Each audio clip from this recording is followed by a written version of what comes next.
What is up, guys? It is Tool Guy Y here, and today I'll be showing you how to put a Bentley Continental into jack mode.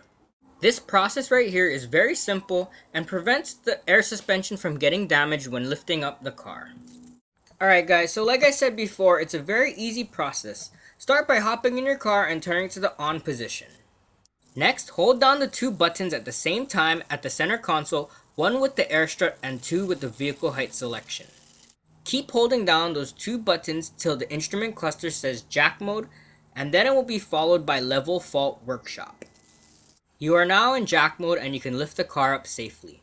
Once the repair is done and the car is lowered, you're going to want to take it out of jack mode. To do so, just hold the two buttons down again till jack mode light turns off.